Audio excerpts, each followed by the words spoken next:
You are now tuned into Flipping the Birds, a Philly Sports Network podcast. What's going on, Eagles fans? Welcome one, welcome all to another episode of Flipping the Birds.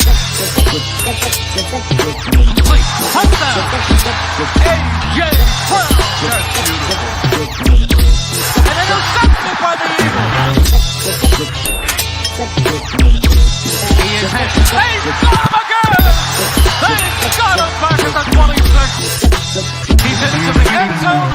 Touchdown, Eagles.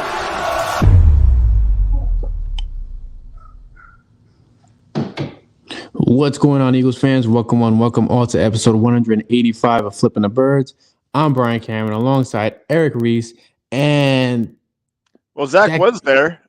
No, it wasn't Zach. Sorry, Morgan. not Zach. Morgan was there. Zach will not be there. He's actually on the James Harden coverage right now. And yeah, so if you guys caught the live episode of Still Processing, that just wrapped up with Zach. So definitely tune into them. And then we brought back a fellow Flipping the Birds alumni. So how are we feeling, gentlemen? Good, man. Good. Feeling well. Yeah. I'm feeling those those 7-1 vibes. Happy that it's just happened to be that. But we'll talk about it. But I'm feeling good nonetheless. Okay. Sounds good. Morgan, welcome back, man. I mean, how was your season? How was everything going up there in Canada?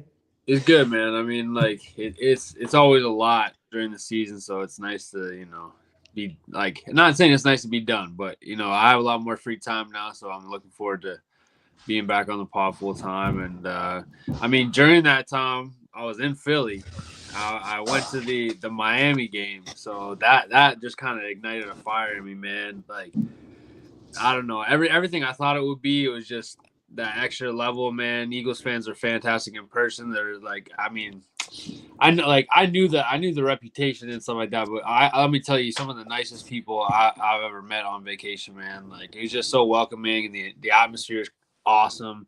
Seeing all the Kelly Green was great. I mean, you get off the highway that's right there, and you just start seeing the sea of all the tailgaters, and it was just full of Kelly Green. It was an awesome experience, man. So yeah, I'm happy to be back and happy to have had that memory. And honestly, Philly, the city, man, it's a beautiful city. I'm a big fan. Like, I enjoyed my time there. So yeah, all around great experience. Did you get to tailgate? I know I didn't get to the tailgate. We flew in, we got delayed on our flight in, and then by that time it was like, all right, we can kind of see some of the city, or we can go tailgate. We wanted to see some of the city. So day one we went, obviously went to the steps and saw the statue and kind of went up that way. We're near the water, so we just kind of ended up walking west towards the steps, and yeah, man, it was a beautiful walk. So much history, man. So much history. So that was cool. As long as you got to enjoy yourself, man. That was a key thing. I'm sure it was a hell of a game as the Eagles clamped down on the Dolphins, and you saw AJ Brown do his thing, right? Create history and a little bit of history in the making over there. The one thing I will say, man, Tyreek Hill, like, you cannot do anything to prepare yourself for how fast that man is in person. Like, oh my goodness! Like, you snap your fingers, he's gone 10 yards, man. That was the shocking part. But yeah, man, they did their thing. The secondary looked good. So let's talk about the non-shocking part, right? Of everything. Okay. The Eagles, they beat the Commanders 38-31. Was it a shock that the Commanders really stepped up and gave it to the Eagles offensively and defensively? I was shocked. Of course, I mean, I picked a 13-point win for the Eagles, even though everybody else, says I picked them to lose. But I definitely, as far as a win was concerned, I thought the Eagles would have that. I didn't think it would be close again. I didn't think it would come down to the wire again. And from what I've learned, it's apparent that if Sam Howell would against the Eagles all season, he would be all pro. And that to me is concerning. Very concerning. Fair. Yeah, I mean, that was really the standout for me is Sam Howell, man. Like, I think out of that class, I mean, not the best quarterback class, but he was the one that really stood out to me. And I think that, like, there's definitely, he deserves his flowers. He played really, really well. But I just feel like that Eagles secondary. I mean, the biggest concern for me was the fact that, him being the most sacked quarterback in the league, the Eagles couldn't get home, and that's problematic.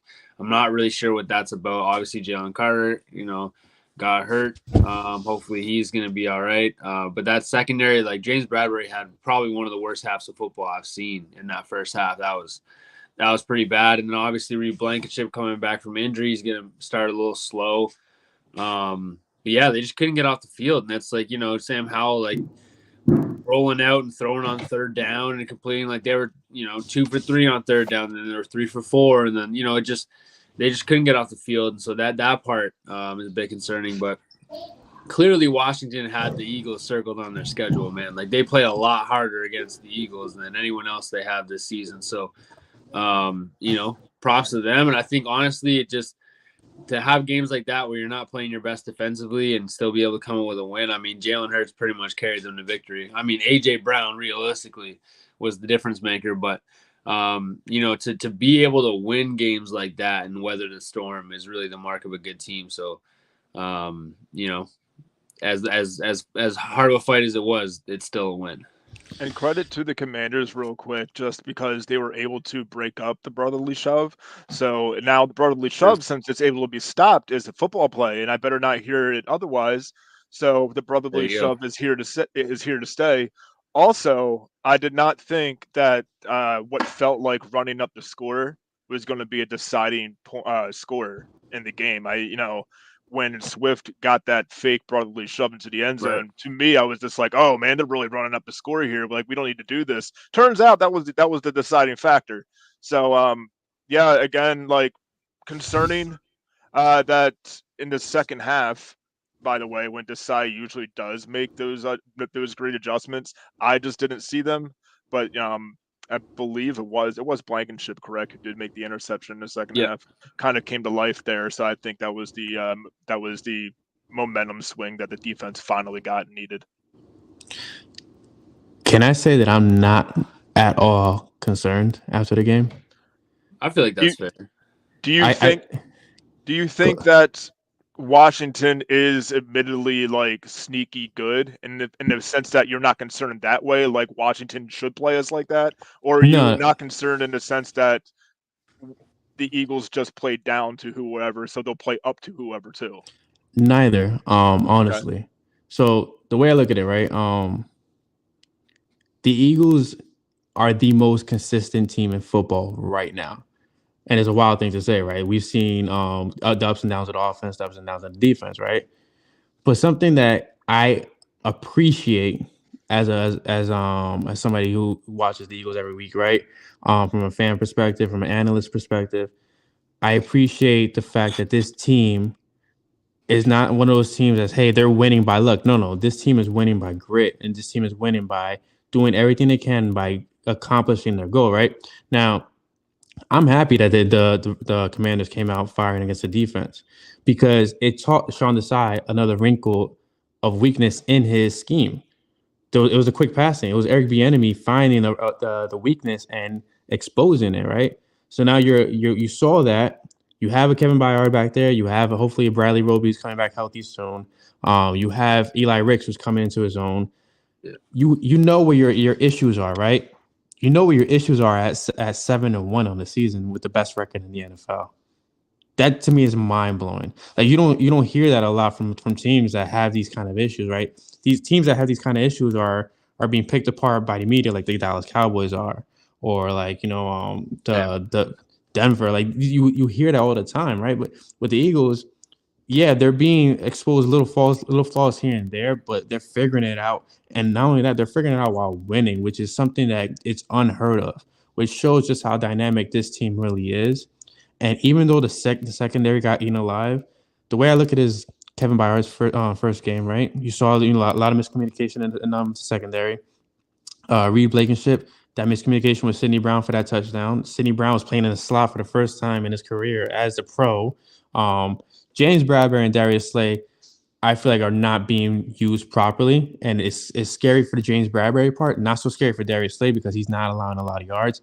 James Bradbury is is my only concern, right? The issue with James Bradbury is reminiscent to his last year with the Giants, where he was just like, what the hell happened? And like, he's falling apart. Like, it was because they were using him incorrectly, right? James Bradbury and Darius Slay, and Morgan, feel free to correct me if I'm wrong. Two different style cornerbacks. Darius Slay could press. James Bradbury can't press. He's not a man kind of cornerback. He's more of a zone guy.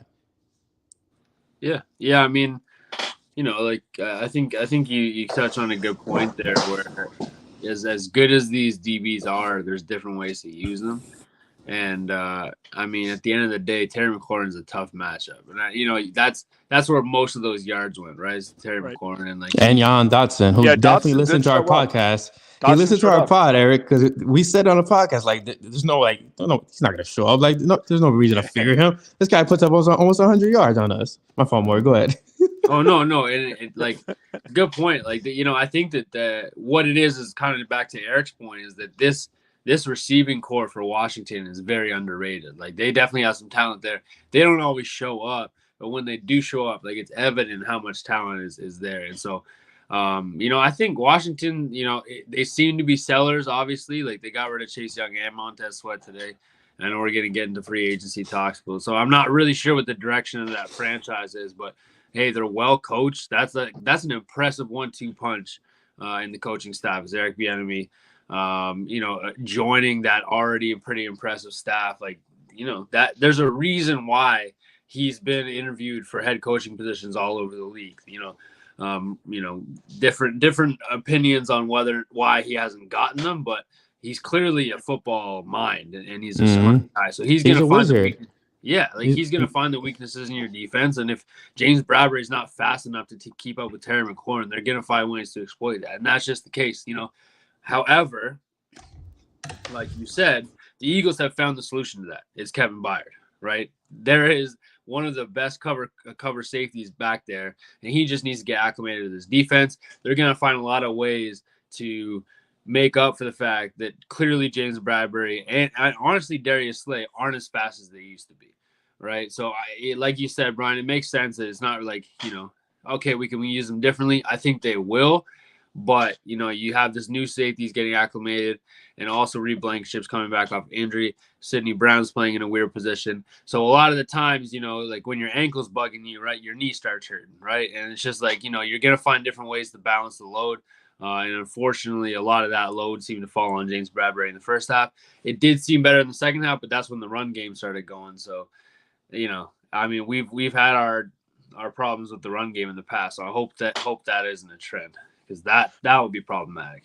And Sidney Brown bid on a few of those plays too. I mean, I think it's just kind of, obviously little rookie mistakes. But more so, my question would be, for Byard to get used to the defense, Morgan, how long do you think that roughly would take? Because he's an all-pro, so you think that maybe it would happen sooner rather than later. Yeah, I mean, he's a vet. He's going to figure it out pretty quickly. There's only so many ways to play defense, right? You got your cover 2, you got your cover 3, you got your cover 4, you got man, right? Obviously cover 6 too, but I mean, realistically, like, only so many ways to do it. But terminology is going to be different, right? So those switches, right? Like, you're not going to be able to adjust as easily. Perhaps, like, your landmarks are going to be a bit different. So maybe you're they're not going to be crazy, but it takes a week, and he probably flew in during that week. So, give him a week or two. It's not a big deal. But obviously you're just not going to be able to make the adjustments you want to make the switches you're going to want to switch and all that. So it won't take too long. But again, like, in tandem with your other starting safety just coming back, it's just tough, right? It's just always going to be tough. The communication is the biggest thing.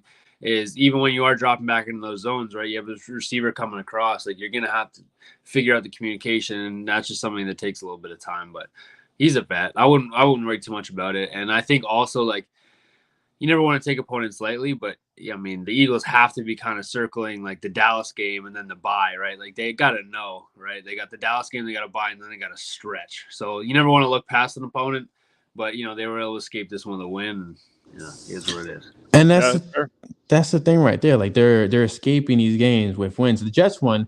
They could have still somehow won that game, right? If they don't, if they don't mess up on offense, right? It's to me, it's impressive, right? I get it. They have their flaws. I get it. Things are coming on slowly. But listen, in 2021, like when they had that stretch where they were 2-5, and then they started winning all these games, like the offense was looking terrible, right? The defense was looking terrible. Shane Steichen and Jalen was throwing too many screens, and people were complaining about it. Now you have Brian Johnson, who was running too much at one point, was passing too much at one point, and I feel like this game was the perfect mix, right? You had Devontae Smith 100 yards. You had AJ Brown 130 yards. You had little nits here in the run game, not too much. I still think Kenny Gainwell should not be on the field. That's just my opinion. But at the same time, like it was, we finally saw a good mix for the offense at the right time, right? They're going into Dallas, and Dallas is thinking like, hey, like Jerry Jones saying, "Don't poke the bear." Dak Prescott saying, "Oh, pour honey all over me," which is very weirdly ironic. Um, and you had that going on, right? So then, like, as the Eagles, it's like, okay, like the owner is very aware of us, but hey, the players want to puff out their chest just because the Commanders gave us something. I feel like the Commanders have a lot more to fight for than the Cowboys at the end of the day. And that's why you're going to see Sam Howell going off. And on top of that, the Commanders have Eric Bieniemy, who, like I said, is a wizard. Mike McCarthy is not Eric Bieniemy, guys. I just point that out there. It's true. No, he's not. And I mean, dare I say that I don't think the Cowboys are an awful team by any stretch. I think this game is going to be a closer one than anybody really wants to admit. I remember actually looking at the beginning of the season. I think Zach and I might have landed upon one of the Dallas games as being a loss.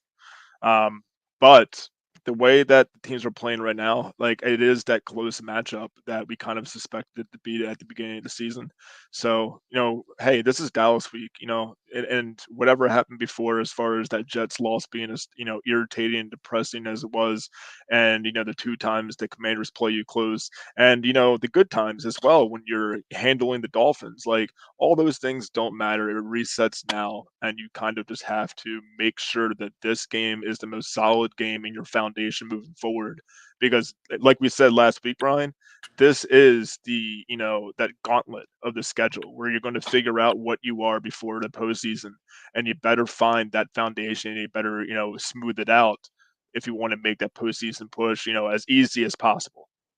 And then, like, what better time to figure it out than in this gauntlet, right? Right. Like, you've gone through the test, you shut down the Dolphins, right? Like, you know what you can do, and you know what you can't do at this point, right? So it's just a matter about looking at it as a measuring stick every single game, like until you get to the playoffs. And if they could close a 1 seed, great. If they can't, hey, you got to fight through friggin' January and get to the friggin' Super Bowl a little longer than you expected. Um, so that's pretty much everything for the Commanders game, right? Right. Let's talk trade deadline, because I feel like a lot of people are a little disappointed. A lot of people are a little deflated about this. I think it's weird. Like, another subject I'm not too concerned about. Like, they got Kevin Byard, and to me that's good enough. I know the rumors were out there for Jaylen Johnson, 24-year-old cornerback who has like a passer rating of only 40 against him, which hell would have been a phenomenal move. But Jaylen Johnson is expected to be a free agent after the season, so if the Eagles want to, they can get out of Darius Slay, James Bradbury, and go for Jaylen Johnson. But for now, I mean, it just seems like the Eagles are going to do what the Eagles do, right? You got veterans going on waivers that want to compete. They'll probably dig into that pool. But again, they solve one part of their defense by getting Kevin Byard. How do you guys feel about the trade deadline and the lack thereof from the Eagles standpoint? Well, I mean, since there was no trades, it's been a good conversation. We can probably move on. No, I'm kidding around. It's I felt like I feel fulfilled with the Kevin Byard and even Julio Jones, and I didn't really buy into like, oh, there's going to be this massive trade at the deadline, because I feel like you went out of your way to grab two. Whether whether the age is varies, they still make plays. We saw at least Julio Jones do it pretty immediately. I'm sure we'll have Kevin Byard do it down the stretch, or even sooner rather than later. Would you want to get a linebacker? Would you want to get something on the defensive line? Yeah, probably, because that seems to usually be the bread and butter for Philadelphia. But yeah, I'm not too blown away, and I'm about as confident as I would be if we picked up somebody else too. If we picked up somebody else, it might crowd the room a little bit to try to figure out what the rotation is and how you use that person. So I just don't want any other position kind of getting that like running back room feel where it's like, all right, well, here we have a abundance of talent that we're mismanaging pretty much. So in a way, I'm kind of glad we didn't really touch the room. And if something happens where down the line, I'm really um, I think I'm ready for Sirianni to just kind of, take the risk with youth on the team as well. I think we have good depth here to, just kind of take this run and do what we can with it and be competitive along the way against the best teams. And I think that's the whole point of the trade deadline is if you're, buying to be a contender, this is where you're trying to gas the groups together. And I think we'd have that already. So yeah, I'm fine with kind of being dormant. Yeah. Yeah, I completely agree. And I think, kind of what Eric is saying is you really just don't want to mess with the chemistry. Obviously the chemistry is fantastic. And the reason why I say that, I feel like winning those games that are tough games where there are problems, kind of figuring out during the game and still being able to win, that's a marker of a team with really good chemistry, right? Like they're able to have not their best game and then still come away with a win, and that what that tells me is that they're figuring out in the locker room, they're finding ways to buy in, they still believe, and so you don't want to mess up that chemistry, and even the buyer trade, like I really don't think that's like for me that trade wasn't, oh, we are screwed at safety, we need to fix that, so much as it is you just got a huge upgrade at safety for a late mid-round pick swap. Like you take that regardless. Like even if you don't need that, you take that, right?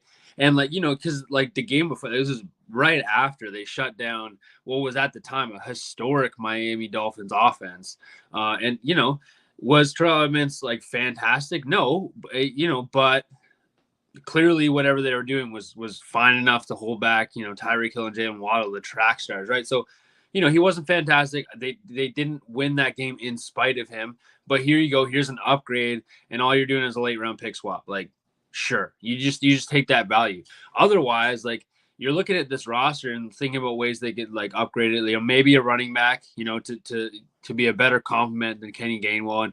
And I don't know if I fully agree with all the Kenny Gainwell slander. I get it. He might not be explosive. He might not have made that leap that we've expected him to, but he does a lot for your offense, and he can do a lot of things which this offense needs in a back. And at the end of the day, we came in after getting DeAndre Swift saying we need to figure out a way to keep him healthy for the year. And Kenny Gainwell, if that's his only job, is doing that quite well, right? He's also texting at halftime very, very well as well. Might as well throw that in there. Fair enough. So there's an option there. You could probably got a vet. I don't know if you want to add Dalvin Cook, like players like that. That's who's available, right? Like Derrick Henry, you're not making that kind of trade. You're not retaining that guy. I don't know that makes you like it probably makes you a better team. But I don't know if that's the move that's like, okay, like now the Eagles are, for sure going to the Super Bowl. Like you look at what San Fran did, and that's a great addition, right? With Chase Young, that's fantastic addition, but that's not the problem they were having, right? Like that definitely makes them a better team. That doesn't solve any issues with like the offense not being able to create without Deebo Samuel, right? So it's like I feel like the Eagles are in one of those situations. Could you have added O-line depth? I feel like maybe that's an area. I don't know exactly what was available to the Eagles for O-line depth. Generally teams aren't, high sellers on O-line depth. You always need those guys. So like maybe there's a trade to be had there, but again, I feel like that's something that if you really need a guy, there's a lot of guys off the street that are pretty serviceable. Because that guard position, who knows what that looks like. On the defensive side of the ball, I mean, like you're not going to add more linebackers, like Eric said. I feel like that just kind of complicates matters. That D line has enough talent. You can't add more talent to that D line, really. Like you're not going to add Chase Young or Montez Sweat. Those are the two names that were kind of circulating. Like. That Washington's not going to trade them to a division rival. Like that wasn't going to happen. And then you just traded for a DB. So like all over the place, I feel like you're pretty solid. And so why mess with the chemistry? I feel like that's my 2 cents. I think if there was a position that if like you really had to twist my arm, I tight end kind of is something that I would look at, but that's mostly because off the top of my head, I don't really know the depth of the tight ends. Like you have Stoll, obviously you have Goddard. I think Calcaterra got concussion protocol. You don't know how many of those he has really left. Unfortunately, that's the news with him. Yeah, he had a lot there in college. Right. So it's do you start thinking like maybe we just need one more tight end to compete in that room as well? But that Well, would have been they not have really it. something that's like an impactful move though. They have. I mean, they They had made the trade for Albert O during the offseason. Oh Like that. yeah, I forgot about that. and they brought in Dan Arnold. Okay. But I thought they got rid of Dan Arnold. Well, they They did, did, but they but brought him in, so like you know what I mean, like. Oh, okay. So they still have. All right. Well, never mind. They got the depth, so I wouldn't have done anything. Perfect. Great. it just feels like it's.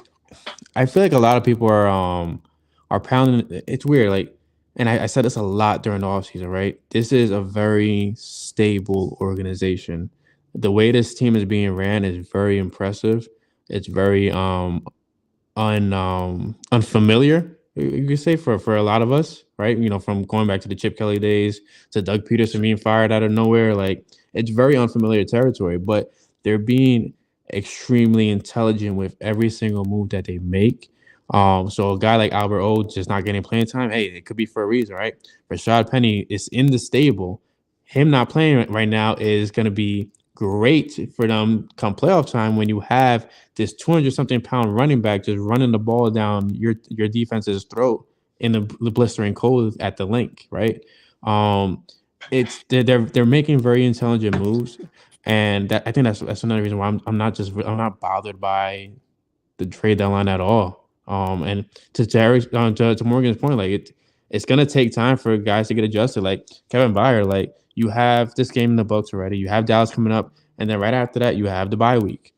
That's more than enough time to get acclimated with who the Eagles are, who the Eagles defense is, their terminology, how to do things, and it could be very beneficial at that point. But this team is, again, to me, they're very impressive. That they're like it's like a snowball rolling down a mountain, right? The more it rolls, the bigger it gets, and it feels like that's what it is with them, right? They're creating this momentum where like they're picking up things along the way, just to become bigger and bigger and stronger and stronger, and we're seeing that to fruition right now. The 49ers move, I mean, it was cool, right? But like you said, it wasn't for a position of weakness, and again, I just want to pick a little bit more of your thoughts about this because obviously it's a two-man race, right? It's Philly, it's San Fran. Kirk Cousins is out for the season, so Vikings are nowhere near it. Cowboys, we'll figure out who they are when we face them at the link on Sunday. But outside of that, like it's one other team in the NFC, I think, and I think that's still. I'm never counting out the Lions. Yeah, no, the Lions are definitely in the mix, but I mean, come playoff time, I'm trusting what the Eagles are bringing to the table more so than the Lions, right? Just because of Fair. experience is an advantage. But that's really it, right? How do you feel about the more so like just dive into the Chase Young move, what it means for Philly against San Fran now, right? I know that the 49ers, they're down Javon Hargrave, who's injured or just not showing up. Nick Bosa. Outside of that, I mean, how do you guys feeling about that move? Are you intimidated from a fan's perspective, or are you kind of like, okay, like it was a move to make, I guess? More so, it was a move to make, I guess, because obviously they got great players. And there's nothing to just kind of sneeze at and move on from. Where they did pick up talent, like obviously they're talented, but are those guys going to protect Brock Purdy or whatever quarterback is lining up, or are those guys going to help create an offense in the way that Debo or complement Debo? No, they're going to be on the other side of the ball chasing the offense, and that's not where we'll lose the game if against each other. Well, if they want to go ahead and make themselves competitive, it is offense. They do need to find a way to protect their offense against our defense.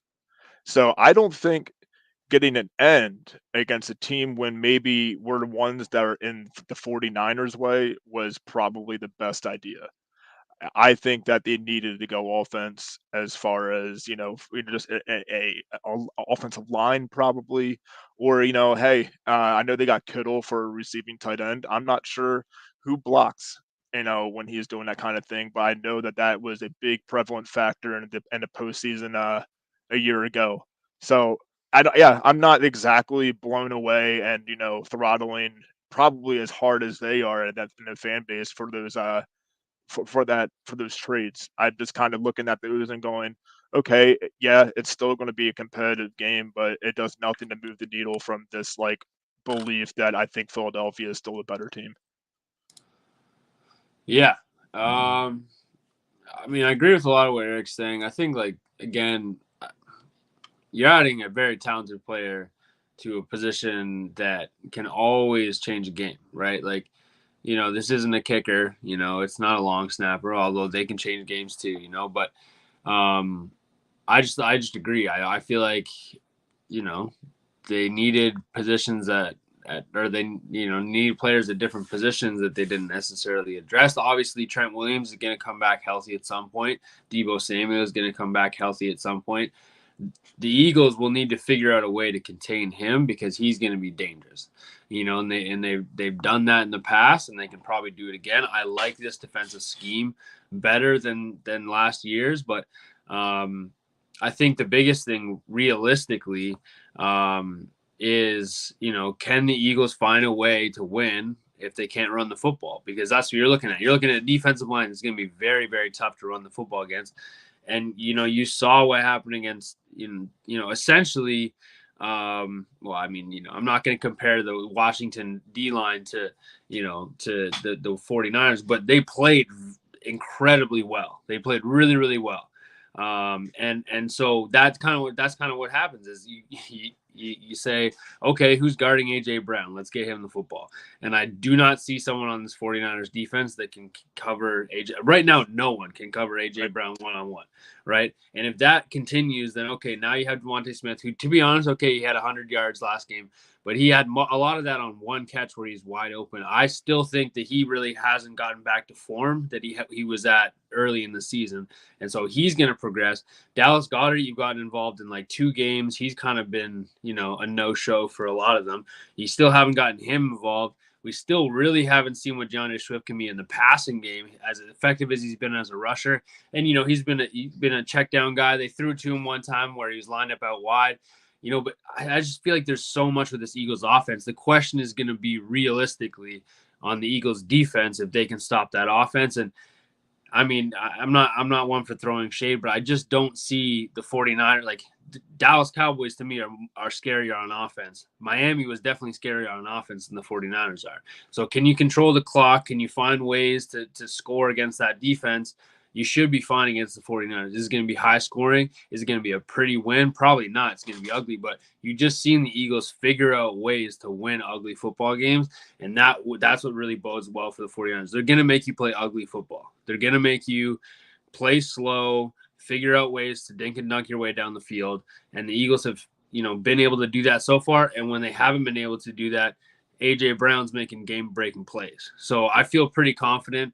I think that Eric brought up the Lions. I mean, they look pretty good against a Raiders team that couldn't move the football. That's a terrible, terrible team right now in the Raiders. And Jahmyr Gibbs coming on is fantastic news. They're going to get Montgomery back, but I don't know. The Lions, even on defense, like the Lions defense, it's still going to take a few years. That defense in 2 years is going to be scary. Absolutely terrifying. They're still figuring it out. They're still young. They still have some great talent. And then, I think the main competition outside of that was just Dallas. And like Brian said, we're going to find out what that looks like this week. Fair game. So let's just get into it, right? Let's get into the weeds of it. Dallas week is here. Hope you guys packed your honey. Hope you guys packed the scary bears, the cocaine bears, whatever you need out there. I packed honey in that case. It's gonna be. The way Dak is saying is it's gonna be a sweet game, right? With him pouring honey all over him. I still can't get over that a grown man said that on national television. But listen, it's here, right? As long as we've experienced. At least in my lifetime, I've experienced every Dallas game is hard, right? It's either we blow them out, it's either they blow us out, and the real competitive ones just make no sense at times. We have moments where 20 Eagles are surrounding a football, and the referees are saying that there's no clear recovery in a fumble. That's a lot of weird things that happen in Dallas game, right? But they come into the link, and as much as Michael Parsons wants it to be a home game, it's very unlikely that it is. But I think one thing that we have to really look at is, it's I feel like it's one of the first matches between Hurts and Dak Prescott actually going toe to toe with each other. I don't think they've faced each other yet, if I'm not mistaken. I think they have, but I think they did one time, and I think that was the very not first last year. time that Hurts ever played Dallas. Was that the rookie season when he threw that Yeah. bomb to Deshaun Jackson? And I also believe he threw an interception. Like it was a rough time. Dallas won that Yeah. game. But ever since you saw Jaylen really kind of come into his own and be the starter, and it's his team. We haven't seen that matchup Then yet. yeah, then I don't even think I would even consider it his team yet. I would consider it like Jalen's getting his feet wet in the NFL. Like this is his team now going against Dallas, and to me, of course, you're going to see that big marquee matchup, Prescott versus Hurts, because that's what everybody wants to talk about.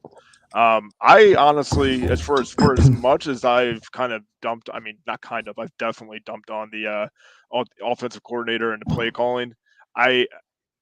I still think I see more explosivity out of Jalen Hurts than Dak Prescott, just in the offense, and what the team, it kind of can put on paper and can put on the field. Like we're one explosive play from ending a drive at any time to AJ Brown. Now I know they can say the same thing about CD Lamb, but I do think that AJ Brown's a little bit more of a sure thing than CD Lamb.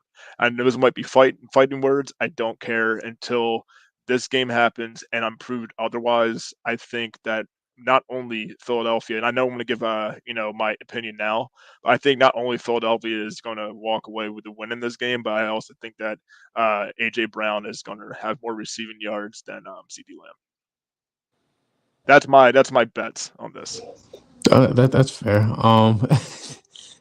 Morgan, how do you feel about the matchup? Dak versus Jaylen, CD versus AJ. Let's look at it from the standpoint from the defense, right? What are you expecting Sean Desai to bring to the table against this offense that's looking like they're actually trying to get things put together? Yeah, I mean, it's a talented offense. I feel like obviously first and foremost you need to shut down CD. That's going to be the key. I mean, it's been interesting to see the ebbs and flows of the Dallas run game because I mean, as much as many, especially fantasy owners, probably pegged Tony Pollard to kind of have a breakout year, and there's been glimpses, and he's definitely taken over some games. But there's been others that he just hasn't really been a contributor for.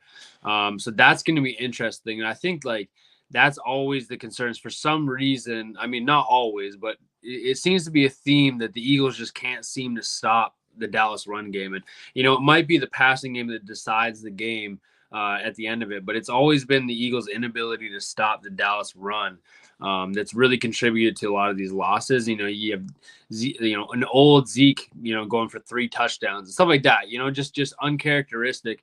And it's really interesting to me that essentially you need to play the opposite kind of game you played against Washington, right? Like you need to really, really make sure that they cannot pass the ball against you, which Washington did at will, essentially.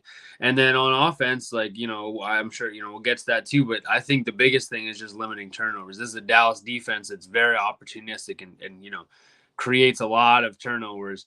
So essentially what you need to do is control the clock on offense. So you're going to see the defense out there a lot more, the Dallas defense out there a lot more, and you're going to try and grind them down and wear them out. And then the defense, hopefully you're just shutting down CeeDee Lamb and then forcing them to run the football. But again, that's a scary run game when it gets going. So the Dallas offensive line isn't the same as they've had in the past. I think that's kind of where the advantage lies. But then we saw again against Washington, that defensive line wasn't very good.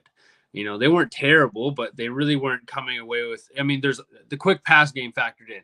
Again, Eric Bieniemy's play calling was fantastic, and he got the ball out of Howell's hands and changed the pocket and changed the launch point, like a lot of that. But this defensive line really needs to be the lifeblood of this defense, and we just didn't see that against Washington. They're going to need to see that against Dallas. They need to get Dak on the ground. They need to stop that run game, and they need to make sure that they contain CeeDee Lamb. Brandon Cooks. He might have a big play. That's kind of what you give up when you're selling out to stop CD. And, I think if they're, if Brandon Cooks has a big game, you have a really good chance of winning this football game. If that's who their top threat is, you have a good chance of winning this football game. And if you can protect Jalen Hurts, that's going to allow. I mean, obviously, this is like dumb analysis, but like it's going to allow him because there are ways to throw against this defense. This defense relies on pressure and forcing turnovers. If you can mitigate that and sort of manage, not game manage, not micromanage like every little thing where you're going for it on like third and mid and fourth and short, and like you're just hardly getting those conversions. But if you can kind of be careful with the ball and like tip away at like 15, 20-yard plays in the air, nothing really crazy, just kind of, play with it within what they give you. But make sure that your biggest thing is protecting Jalen Hurts. High probability that you're walking out of here with a good performance on the offense and probably victory. That's fair. One thing I did want to ask is going back to CeeDee Lamb. One thing I did notice against the Commanders was Darius Slay wasn't playing Terry McLaurin much, right? On towards the second half, where you saw him kind of shadowing him a little bit. If you're trying to decide, are you approaching this game where it's kind of like, hey, like maybe I gotta switch things up and trust Darius to be the guy on CD throughout the game? Because I feel like you mentioned, like if you take away CeeDee Lamb, you're giving up one or two plays to Michael Gallup or a Brandon Cooks, whatever the case may be, right? But you're taking away one arm of this offense and asking them to fight with their left arm, right? If you're trying to decide, is that your approach with I don't want to say much older, but with an older Darius Slay, who I know is hampered by that weird injury, that the knee injury that came up in the injury report a couple weeks ago that nobody's talking about, or you just kind of like wing it? Darius Slay has one side and Bradbury has the other side. Yeah, I mean, oh, sorry, go ahead, Eric. No, I was going to actually, I'm just going to kind of just put this out there. I would actually just put Slay on CeeDee Lamb, but I don't think, even if Slay was the kind of lockdown CeeDee Lamb, I think there's enough talent on that Cowboys offense to spread the ball around and still be effective, especially with the way that quarterbacks have, like, Sam Howell was like at one point 21 for 24. Like, most quarterbacks, if he can do that again, and it's the second time he's done it this year where he was that efficient. And we saw, God, why am I blanking on Zach Wilson? To a certain extent, was even efficient against the Eagles. If that's how this game opens up against the Cowboys, then this is a shootout, and that's their best chance of sticking around the game. So yeah, I do think that you do put Slay on their best receiver, but I don't think that's necessarily a fix-all or a enough to shut down or the offense for Dallas. I think there's going to be a few more things that have to go right with that. Yeah, I mean, I'd love to say that having Darius travel, or Slay, my fault, travel with CD would be the answer, but I just don't think you can do it. I don't think you can. I think it gives away too much. It compromises your defense, just in terms of your scheme, in terms of your looks. I mean, they didn't travel with Tyreek Hill, and obviously you have Jaylen Waddle as well, so that's some kind of discouragement in terms of traveling. But I think the Eagles are clearly confident enough in James Bradbury. He had a down first half, and I think he came into his own a little bit in that second half. But Dallas is so good at moving CeeDee Lamb around the formation. It's so tough to track and travel. Like if he's over here, he's lined up out wide one play, and then he's in the slot the next. Like we might see him against Eli Ricks. Like if that's the matchup they like, they're gonna find ways to have that matchup. Like you just can't go, okay, we're gonna put Darius Slay on him and then just move him around wherever he goes. Like that means you're changing your coverage almost every play if they just move him. Like, you're supposed to play the low zone on the right-hand side, and then all of a sudden now he's on the left, you're traveling. Now you have to shift your whole defense, right? And that just creates too many holes in that defense. Dak Prescott, as much as we knock him for this and that, like he's a smart quarterback. He will figure that out, right? So you have to be able to give multiple looks, and the best way of doing that is just trusting those corners. I think what you might see instead is not exactly traveling, but you might just see Kevin Byard shaded to CD side every single time, so they can't get that deep throw. And that's an easy adjustment. That's an easy thing to do. It's so on the snap, just whoosh, do this and do this. And that's the nice thing that Reed Blankenship gives you is here's a strong safety essentially that really has some ball skills and some sideline to sideline speed that we've seen him be successful at being that high zone defender. So I just think like the Eagles, as much as like, Darius Slay and CD would be fun to watch, they would go back and forth. I think that this defense has been about playing coverage and complementary coverage on the back end, and I feel like they kind of stick with that. We saw a down game against Washington, but I think they'll bounce back. And for a guy like Eli Ricks, I mean, kind of like just dive a little bit more into the defense, right? How impressed are you guys to see what he's doing out there, and the fact that, I mean, I feel like in my time so far with the Eagles, right, this is the most I've ever seen so many rookies play on offense and defense. I feel like Jim Shorts never gave much chance to the rookies, right? It was a weird thing with them. So to see a guy like Eli Ricks, yeah. I mean, how do you feeling about Eli Ricks right now? I mean, it seems like he's going to be a long, promising piece of this defense. I feel like he's kind of elevated himself above Josh Jobe and the others. Is this kid legit, or is it kind of just, hey, like, it's a good story for now, but let's see how it pans out? It's a little bit of both, and I think you kind of took the words. I do think he's jumped over Job, but it's also, this is part of his development. It's not over yet. He could be, exposed one week. He could be right back onto the next, and or he can string together, a couple of good performances or bad performances. It's all in the air still. But what we have seen is obviously, in my eyes, steady improvements from an NFL rookie. So there's a lot of good coming out of his rookie season and the snaps that we have seen him playing. As far as him being used in this Dallas game is concerned,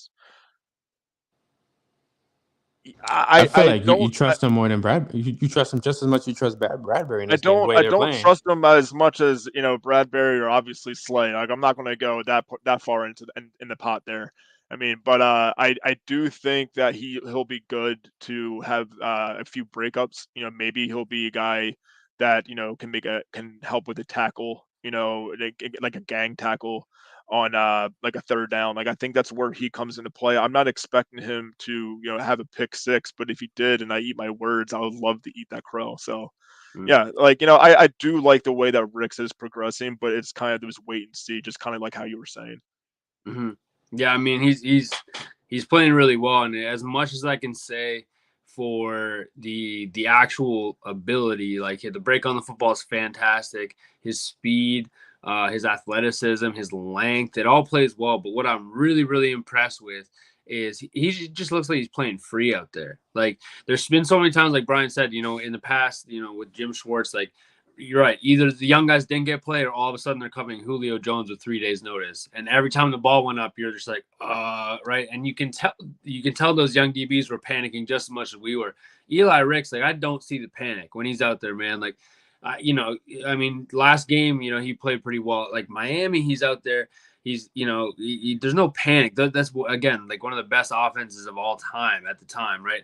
And there's just no panic. He looks like maybe he doesn't look like a vet out there, right? But like the mentality, you could tell, is very vet-like, and he seems to carry himself well. I mean, there's so many vets in that secondary that they would smell that out, right? Like, they know if this guy can play or not, and so the confidence around him is also really exciting.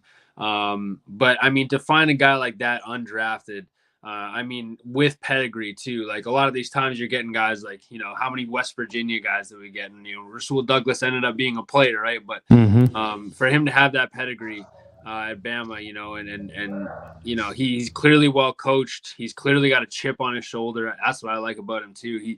He plays with an edge.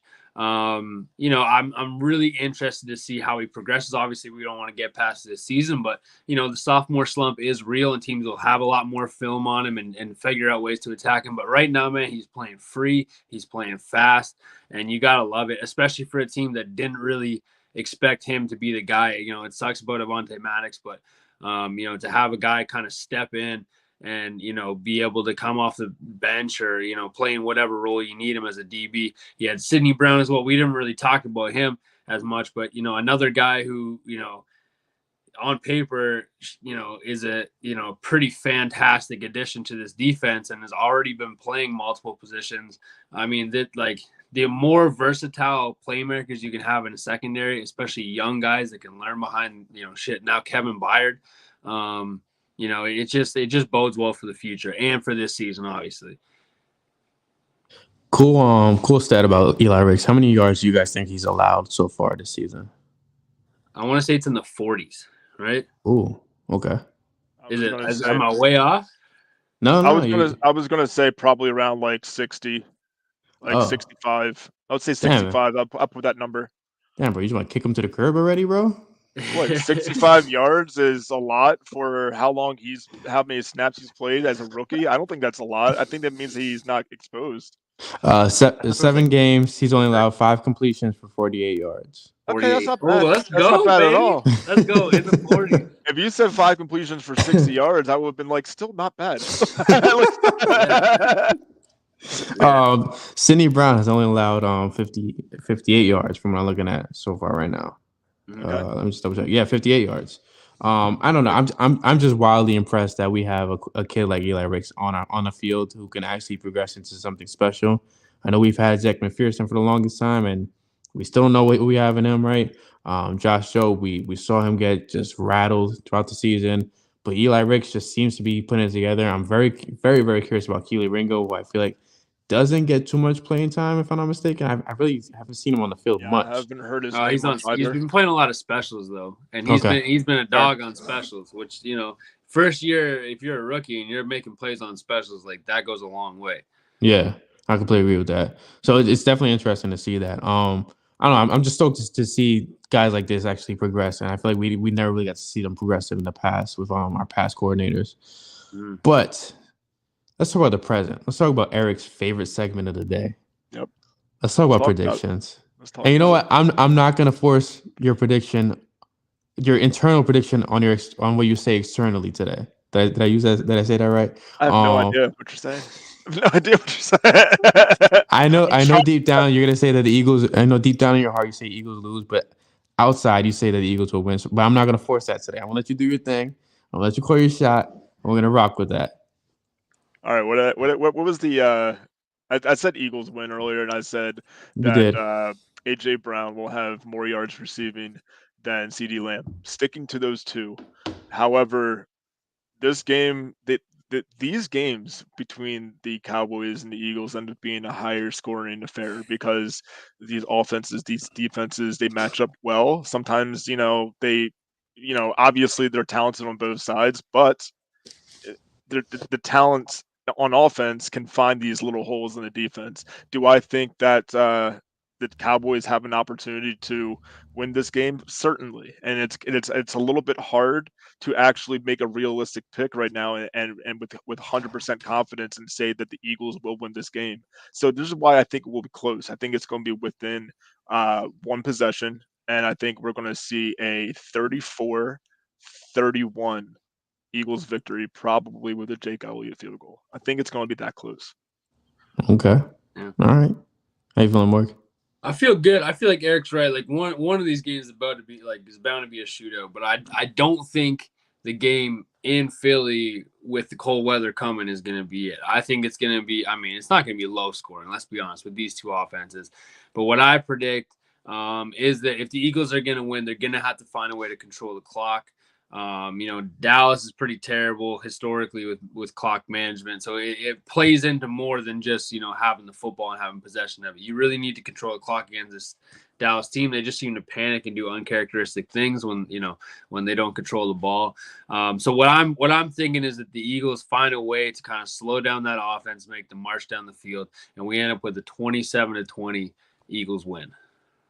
Okay, and then what's your standout player of the game? Because I know Eric mentioned that he expects JJ Brown to have more receiving yards than CD. So what are you going with?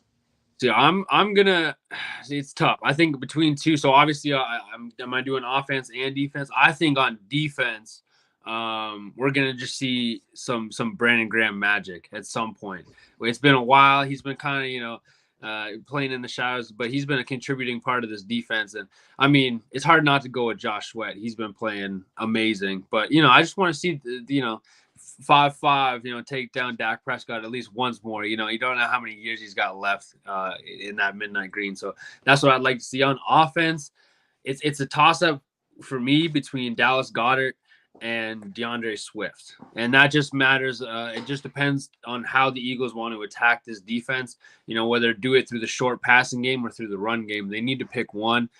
So we could see a massive DeAndre Swift game, or I think that they do their best to cover A.J. Brown and Devontae Smith as well. Like, I don't think he can be counted out, but I think Dallas Goedert, that game over the middle of that passing over the middle is going to play a huge factor. And I think he's going to have one of those games where he's catching the football at 6 yards and dragging dudes for first downs over and over again.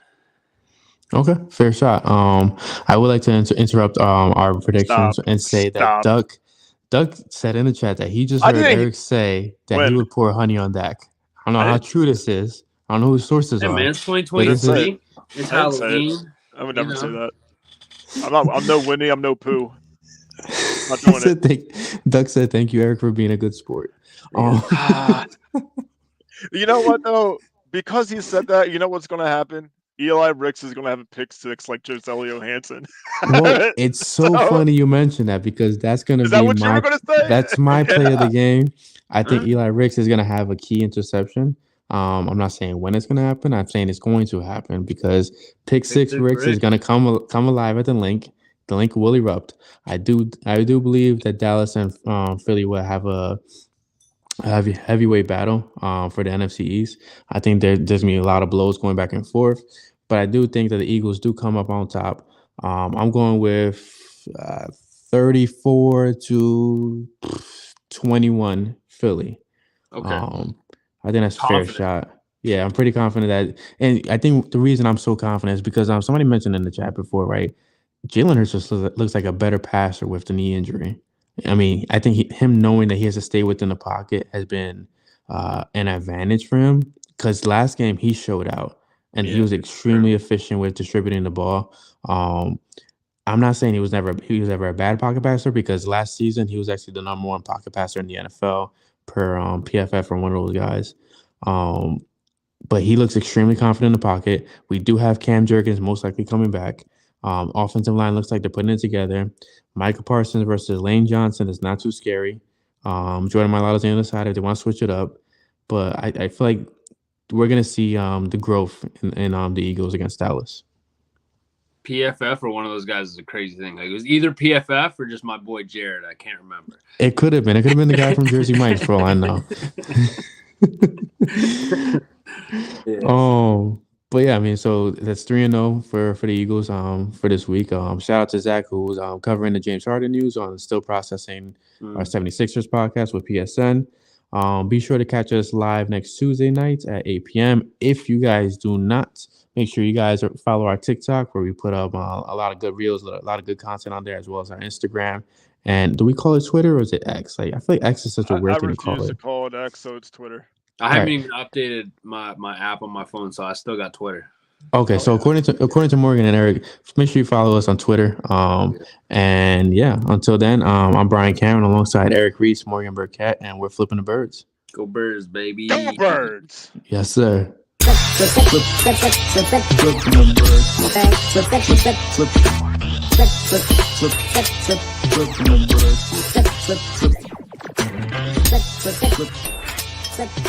Birds.